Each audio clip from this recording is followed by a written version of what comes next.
Hello friends, wealth plus में आपका स्वागत है। माइक्रोसॉफ्ट एक्सेस को खोलने के लिए सबसे पहले स्टार्ट पे क्लिक करें और प्रोग्राम्स पे क्लिक करें। माइक्रोसॉफ्ट ऑफिस पे क्लिक करें। देखिए आपके पास माइक्रोसॉफ्ट एक्सेस 2010 का आइकॉन अवेलेबल है। जैसे ही आप इस पे क्लिक करते हैं आपके सामने माइक्रोसॉफ्ट एक्सेस का इंटरफेस ओपन हो जाता है। माइक्रोसॉफ्ट एक्सेस का जो इंटरफेस है वो कुछ भागों में बटा हुआ है, जिसमें सबसे इंपॉर्टेंट पार्ट है टैब्स। यहाँ हमारे पास मुख्यतः 5 टैब्स अवेलेबल हैं। फाइल के रूप में, होम के रूप में, क्रिएट, एक्सटर्नल डेटा और डेटाबेस टूल्स के रूप में। फाइल में हमारे पास कमांड्स अवेलेबल हो जाती हैं। जैसे ही हम क्लिक करते हैं एक मेन्यू बार ओपन हो जाता है। जैसे ही हम होम पे क्लिक करते हैं हमारे पास एक रिबन अवेलेबल हो जाता है उन सभी कमांड्स के साथ जो होम टैब पे अवेलेबल हैं। सभी कमांड्स को ग्रुप्स में बांटा गया है। जैसे सबसे पहले व्यूज ग्रुप है, दूसरा क्लिपबोर्ड ग्रुप जिसके अंतर्गत कट, कॉपी और पेस्ट जैसी कमांड्स अवेलेबल हैं। सॉर्ट एंड फिल्टर ग्रुप जिसके अंदर फिल्टर और सॉर्टिंग से रिलेटेड कमांड्स अवेलेबल हैं। इसी तरह से अलग अलग ग्रुप्स के अंतर्गत बांटा गया है पूरे रिबन को। इस तरह से आप यदि सभी टैब्स की तरफ देखें तो इस प्रकार से इस तरह से हमारे पास काफी सारे ग्रुप्स में कमांड्स अवेलेबल हैं। यदि आप ध्यान दें ऊपर लेफ्ट टॉप पे हमारे पास quick access tool bar available है। क्विक एक्सेस टूल बार का अर्थ ये है कि आप डायरेक्ट यहाँ से अपनी कमांड्स जो इंपॉर्टेंट है यहाँ संयोजन भी करके रख सकते हैं और यहाँ से प्रयोग भी कर सकते हैं। यदि आप कॉर्नर के क्लिक करें तो आपके सामने काफी सारे कमांड्स अवेलेबल हो जाएंगे जिनको आप यहाँ जोड़ सकते हैं। जैसे मैंने यहाँ न्यू कमांड को ऐड कर दिया है। अगर आप यहाँ से चाहें तो डीसेलेक्ट करके उस कमांड को वहां से हटा भी सकते हैं। इसके अतिरिक्त हमारे पास विंडो के 3 बेसिक बटन अवेलेबल हैं, जिसमें सबसे पहला क्लोज करने के लिए, दूसरा रिस्टोर डाउन और मैक्सिमाइज करने के लिए, तीसरा जो बटन है हमारे पास पूरी जो इंटरफेस है उसको मिनिमाइज करने के लिए, जो ये आइकन।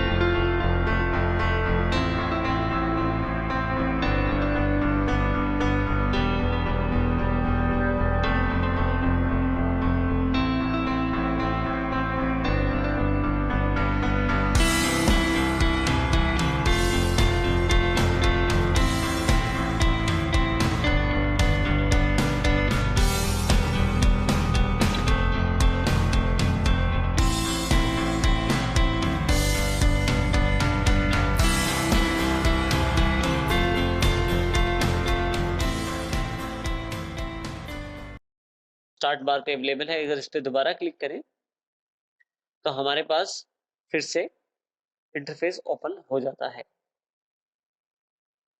टाइटल्स को शो करने के लिए माइक्रोसॉफ्ट एक्सेस में टाइटल बार भी अवेलेबल है, जिसका प्रयोग टाइटल्स शो करने के लिए किया जाता है। इस प्रकार से हमारे पास यहाँ एक मिनिमाइज रिबन का बटन अवेलेबल है। जैसे ही मैं क्लिक करता हूँ मेरे पास जो रिबन अवेलेबल है वो हाइड हो जाएगा। दोबारा क्लिक करते ही ये अनहाइड हो जाएगा। और यदि आप एक्सेस की कार की भी हेल्प चाहते हैं माइक की, तो आप इस आइकॉन पे क्लिक करें। आपके पास हेल्प अवेलेबल हो जाएगी। किसी भी टॉपिक पे आप इसके द्वारा हेल्प ले सकते हैं। हेल्प में आप सर्च भी कर सकते हैं जिस आइटम के बारे में आप हेल्प चाहते हैं, और इसके अतिरिक्त आप यहाँ पे डिफरेंट टॉपिक्स पे भी हेल्प ले सकते हैं जो ऑलरेडी यहाँ मेंशन है। माइक्रोसॉफ्ट एक्सेस 2010 में कार्य करने के लिए सबसे पहले जरूरी है डेटाबेस का होना। डेटाबेस बनाने के लिए फाइल पे क्लिक करें। जब आप फाइल पे क्लिक करते हैं तो आपके पास एक बैक स्टेज व्यू ओपन हो जाता है, जिसमें काफी सारे ऑप्शंस अवेलेबल हैं।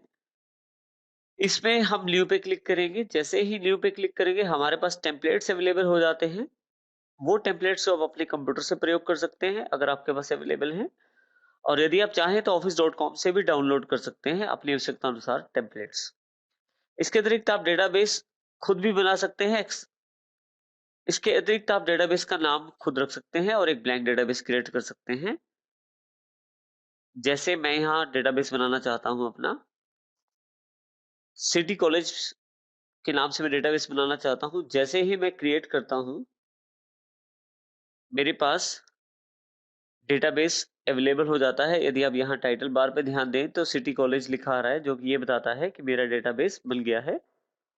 डेटाबेस बनते ही सबसे पहला पॉइंट ये है कि यहाँ टेबल्स हेड के अंतर्गत एक टेबल बाय डिफॉल्ट बन जाता है टेबल 1 के नाम से, जिसमें एक आईडी फील्ड और इस तरह से आप यहाँ काफी सारी फील्ड जोड़ सकते हैं और टेबल बना भी सकते हैं। लेकिन यहाँ आईडी फील्ड पहले से ही उपलब्ध हो जाती है और ये बाय डिफॉल्ट जो व्यू अवेलेबल होता है ये डेटा शीट व्यू कहलाता है। अभी आने वाले चैप्टर्स में हम व्यूज को भी ध्यान देंगे, लेकिन अभी के लिए यदि आप ध्यान दें तो यहाँ डेटा शीट व्यू लिखा आ रहा है स्टेटस बार पे, जो ये दर्शाता है कि अभी आपका जो टेबल है वो डेटा शीट व्यू में उपलब्ध है। यहाँ एक नेविगेशन पेन ओपन हो जाता है। नेविगेशन पेन को समझने के लिए हम पहले से बने हुए एक डेटाबेस का प्रयोग करते हैं। फाइल पे जब क्लिक करते हैं तो यहाँ आपके पास पहले से बने हुए डेटाबेस अवेलेबल हैं। अगर आप चाहें तो यहाँ क्लिक कर सकते हैं, और अगर आप रिसेंट पे क्लिक करें तो यहाँ पूरी लिस्ट अवेलेबल हो जाती है जिन डेटाबेसेस से आपने काम किया है कुछ समय पहले। जैसे ही मैं रिसेंट बटन पे क्लिक करता हूँ, मेरे सामने उन डेटाबेसेस की लिस्ट अवेलेबल हो जाती है जिनका प्रयोग मैंने कुछ समय पहले किया है। इसमें मैं अपना एक ऑलरेडी बना हुआ डेटाबेस खोलता हूँ। कॉलेज प्रोजेक्ट्स के नाम से वो डेटाबेस अवेलेबल है। जैसे ही मैं इसे क्लिक करता हूँ, मेरे पास वो डेटाबेस ओपन हो जाता है, लेकिन एक सिक्योरिटी वार्निंग के साथ, क्योंकि माइक्रोसॉफ्ट एक्सेस एक ऐसा सॉफ्टवेयर है जिसमें प्रोग्रामिंग भी की जा सकती है और प्रोग्रामिंग के जरिए आपके डेटाबेस में वायरस भी डाला जा सकता है, जिससे आपका डेटा और आपकी फाइलें प्रभावित हो सकती हैं। ऐसी कोडिंग या ऐसा वायरस मैक्रोस के रूप में डाला जा सकता है या मॉड्यूल्स के रूप में कोडिंग करके डाला जा सकता है। लेकिन माइक्रोसॉफ्ट एक्सेस इस वार्निंग के साथ आपके सभी एक्टिव कंटेंट को डिसेबल कर देता है। प्रोग्रामिंग में अगर आपके वायरस भी है तो वो कोड आपके यहाँ नहीं चल पाएगा। ऐसी चीजों से बचने के लिए सिक्योरिटी वार्निंग आपके पास प्रदान की गई है। पहले आप सुनिश्चित कर लें कि डेटाबेस आपका है और उसमें किसी भी प्रकार के चेंजेस नहीं है। इसके पश्चात ही आप अनेबल कंटेंट पे क्लिक करें। अनेबल कंटेंट करते ही आपके पास ये सिक्योरिटी वार्निंग हट जाएगी। जैसे ही एनेबल कंटेंट पे क्लिक करता हूं, मेरे पास पूरी तरह से डेटाबेस ओपन हो गया है, जिसमें लेफ्ट साइड पे एक नेविगेशन पेन के रूप में उपलब्ध है जानकारी और राइट साइड पे एक ब्लैंक साइड है। यदि आप यहाँ ध्यान दें तो हमारे पास यहाँ टेबल्स, क्वेरीज, फॉर्म्स और रिपोर्ट्स के रूप में सभी डेटाबेस के ऑब्जेक्ट अवेलेबल हैं, जो मेरे पास मेरे डेटाबेस में अवेलेबल हैं। किसी भी ऑब्जेक्ट को खोलने के लिए मैं उस पर डबल क्लिक करता हूँ। जैसे ही डबल क्लिक करता हूँ, राइट हैंड साइड का जो खाली स्पेस था वहां मेरे पास ये ऑब्जेक्ट या ये जो टेबल है वो अवेलेबल हो जाता है। जो प्रोजेक्ट्स नाम का टेबल है उसको ओपन किया तो मेरे पास ये राइट साइड पे ओपन हो गया है। इसी तरह से मैं चाहूँ तो दूसरा टेबल भी ओपन कर सकता हूँ। जैसे ही दूसरा टेबल ओपन करता हूँ तो आप ध्यान दें, एक टैब के रूप में ये टेबल आपके पास राइट हैंड साइड अवेलेबल हो जाता है।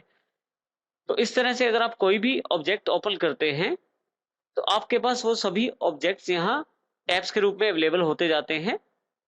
इसके साथ ही यदि आप ध्यान दें यहाँ पे, तो ये क्रॉस का बटन है क्लोज के लिए।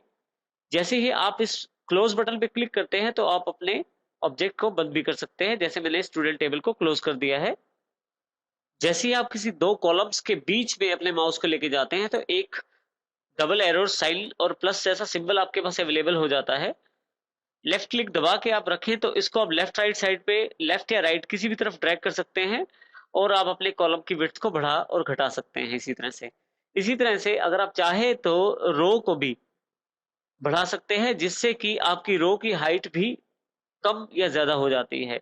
इस तरह से आप इसका प्रयोग कर सकते हैं। नीचे की तरफ एक नेविगेशन बार भी आपके पास अवेलेबल है, जिससे आप नेविगेट कर सकते हैं रिकॉर्ड्स। आप चाहें तो अपने रिकॉर्ड्स में सर्च भी कर सकते हैं। यहाँ आप सर्च पे क्लिक करें और जिस तरह की इंफॉर्मेशन सर्च करनी है, जैसे मैंने पेरेंट्स लिखा तो उसने पेरेंट्स वर्ड को सिलेक्ट करके आपके सामने दे दिया है। इसके अतिरिक्त हमारे पास यहाँ एक स्क्रॉल बार अवेलेबल है, जो कि हॉरिजॉन्टल स्क्रॉल बार है, जिससे अगर आपका टेबल या आपका कोई ऑब्जेक्ट बहुत बड़ा है तो हॉरिजॉन्टली आप उसे स्क्रॉल करके भी देख सकते हैं। टेबल को यदि आप बंद करना चाहते हैं, यहाँ पे आपके पास क्लोज बटन है। यदि आप यहाँ क्लिक करें तो आपका टेबल या जितने भी ऑब्जेक्ट आपके पास खुले हैं बारी बारी से आप उनको बंद कर सकते हैं। लेफ्ट साइड पे दिए गए नेविगेशन पेन पे सभी तरह के ऑब्जेक्ट शामिल होते हैं जो हमारे डेटाबेस में उपलब्ध हैं। ऑब्जेक्ट के रूप में 3 टेबल अवेलेबल हैं, इसी तरह से एक क्वेरी अवेलेबल है और मेरे बनाए हुए डेटाबेस में 2 फॉर्म्स और 2 रिपोर्ट्स भी उपलब्ध हैं। जिस भी ऑब्जेक्ट को मैं देखना चाहता हूं उस पर जैसे ही डबल क्लिक करता हूं राइट हैंड साइड पे जो वर्क स्पेस है उसमें मेरे पास वो एक टैब के रूप में अवेलेबल हो जाता है। यदि मैं क्वेरीज पे क्लिक करता हूं तो एक टैब के रूप में एक क्वेरी अलग से अवेलेबल हो जाती है। अगर हम अपने डेटाबेस से कुछ स्पेसिफिक डेटा देखना चाहते हैं तो उसके लिए हम क्वेरीज का प्रयोग करते हैं। इसके अतिरिक्त डेटा एंट्रीज के लिए हमारे पास फॉर्म्स अवेलेबल है। जैसे ही फॉर्म पे क्लिक करता हूं देखिए मेरे पास फॉर्म ओपन हो जाता है और ये सब टैब के रूप में मेरे पास यहाँ उपलब्ध होते जा रहे हैं। इसी तरह से प्रिंटेबल फॉर्मेट देखने के लिए डेटा का आप रिपोर्ट्स का इस्तेमाल कर सकते हैं। जैसे प्रोजेक्ट्स रिपोर्ट्स के नाम से मेरे पास एक रिपोर्ट अवेलेबल है। जैसे ही डबल क्लिक करता हूं एक रिपोर्ट आपके सामने अवेलेबल हो जाती है। इसी तरह से एक स्टूडेंट रिपोर्ट भी अवेलेबल है। दोनों का जो लेआउट है वो डिफरेंट है, इसलिए आपको आउटपुट भी अलग तरह का नजर आ रहा है। तो आप अपनी आवश्यकता अनुसार इनमें बदलाव भी कर सकते हैं। इस तरह से आप ऑब्जेक्ट्स को टैब्स के रूप में खोल सकते हैं। जो ऑब्जेक्ट आपको नहीं चाहिए वो यहाँ पे क्लोज करके उसे बंद कर सकते हैं। हमारे पास जो नेविगेशन पेन उपलब्ध है इसमें सबसे ऊपर एक कॉर्नर में छोटा सा बटन अवेलेबल है। जब आप इस पे क्लिक करते हैं तो आपके पास अपने ऑब्जेक्ट्स को सॉर्ट करने अलग अलग ऑप्शन अवेलेबल हो जाते हैं, जिसमें 2 मुख्य है, नेविगेट टू कैटेगरी और filter by group. Navigate to category में सबसे पहले कस्टम अवेलेबल है। अगर आप कस्टम पे क्लिक करें तो आप देखें एक कस्टम ग्रुप 1 के नाम से एक आपके पास उपलब्ध हो गया है हेड। आप चाहें तो अपने किसी भी ऑब्जेक्ट को इस पे प्लेस कर सकते हैं केवल उसको ड्रैग करके। जैसे मैं इसको ड्रैग करके कस्टम ग्रुप में रखता हूं तो मेरे पास ये ऑब्जेक्ट कस्टम ग्रुप में अवेलेबल हो जाता है। इसी तरह से एक रिपोर्ट मुझे यहाँ ड्रैग करके रखता हूं तो ये भी मेरे पास कस्टम ग्रुप में अवेलेबल हो जाती है। तो मैं अगर चाहूं तो अपने पास डिफरेंट तरह के ग्रुप्स बना सकता हूं और जो मेरी आवश्यकता अनुसार ऑब्जेक्ट को कंटेन करके रखते हैं। दोबारा इस बटन पे क्लिक करेंगे और मैं अगर ऑब्जेक्ट टाइप पे क्लिक कर देता हूं तो जैसे पहले वे अवेलेबल थे मेरे पास ऑब्जेक्ट्स टेबल हेड के अंतर्गत अलग से, क्वेरी हेड के अंतर्गत अलग से, फॉर्म हेड के अंतर्गत अलग से और रिपोर्ट्स हेड के अंतर्गत अलग से ऑब्जेक्ट्स अवेलेबल हैं। अब ये जो छोटे बटन देख रहे हैं इन पे अगर आप क्लिक करें तो आपके सारे जो टेबल्स हैं वो हाइड हो जाएंगे और इसी तरह से आप क्वेरी, फॉर्म और रिपोर्ट्स का जो डेटा है उसे भी हाइड कर सकते हैं। आप दोबारा क्लिक करें यहीं पे तो आपके पास सभी इंफॉर्मेशन, सभी ऑब्जेक्ट्स जो हैं अनहाइड होके आपके सामने अवेलेबल हो जाएंगे। इसी तरह से अगर मैं यहाँ दोबारा क्लिक करता हूँ तो मेरे पास टेबल एंड रिलेटेड व्यूज के नाम से एक ऑप्शन अवेलेबल है। जब इस पे क्लिक करता हूँ तो देखिए जो प्रोजेक्ट्स के नाम से टेबल है उससे रिलेटेड जितने भी ऑब्जेक्ट हैं वो सारे मेरे पास यहाँ अवेलेबल हो गए हैं, जिसमें प्रोजेक्ट जो टेबल है उसकी जो रिलेटेड क्वेरी है, उसका फॉर्म और उसकी रिपोर्ट्स। इसी तरह से ट्रेनर टेबल का जो ऑब्जेक्ट्स हैं वो यहाँ, और इसी तरह से स्टूडेंट ऑब्जेक्ट यानी कि स्टूडेंट टेबल के रिलेटेड ऑब्जेक्ट सारे यहाँ अवेलेबल हो गए हैं। यहाँ अगर मैं दोबारा क्लिक करूं तो मैं created date, date wise, modified date wise और चाहूं तो मैं फिल्टर बाय ग्रुप भी कर सकता हूं, जैसे टुडे आज के बेस पे, और इसी तरह से ट्यूसडे या जिस भी दिन के हिसाब से अगर आपने उस पर काम किया हुआ तो फिल्टर बाय ग्रुप भी कर सकते हैं। और अगर मैं यहाँ दोबारा ऑब्जेक्ट टाइप पे क्लिक कर देता हूं तो देखिए मेरे पास फिर से ऑब्जेक्ट्स, अपने ऑब्जेक्ट अवेलेबल हो गए हैं। और इस तरह से अगर मैं यहाँ चाहूँ देखूं तो फिल्टर बाय ग्रुप के अंतर्गत जो 4 हेड और दिए गए हैं, अगर टेबल्स पे क्लिक करता हूं तो मेरे पास केवल टेबल दिखाए जाएंगे। इसी तरह से क्वेरीज पे क्लिक करता हूं तो केवल क्वेरीज, फॉर्म्स पे क्लिक करता हूं तो केवल फॉर्म्स और रिपोर्ट्स पे क्लिक करता हूं तो केवल रिपोर्ट्स। और जब मैं ऑल एक्सेस ऑब्जेक्ट्स पे क्लिक करता हूं तो मेरे पास सभी के सभी ऑब्जेक्ट्स अवेलेबल हो जाते हैं नेविगेशन पेन में। इसके अतिरिक्त यदि आप यहाँ ध्यान दें, जब आप कॉर्नर पे क्लिक करते हैं जो लाइन है पतली सी नेविगेशन पेन का जो लास्ट वाला सिरा है, अगर मैं इसको ड्रैग करता हूं मैं अपना एरिया, वर्क एरिया बढ़ा सकता हूं और इसी तरह से इसे इस तरफ छोटा भी कर सकता हूं। अपनी आवश्यकता अनुसार इसे कम या ज्यादा कर सकते हैं। और यहाँ अगर आप क्लिक करें तो ये आपको जो बार है, जो आपके पास ये नेविगेशन पेन है, इसको हाइड और अनहाइड करने का काम करता है। यहाँ से आप इसका प्रयोग कर सकते हैं अपनी आवश्यकता अनुसार। इससे आपको फायदा ये होता है कि आपका जो वर्क स्पेस है, जो एरिया आपके पास पड़ा है काम करने के लिए, वो आपके पास बड़ा और अवेलेबल हो जाता है।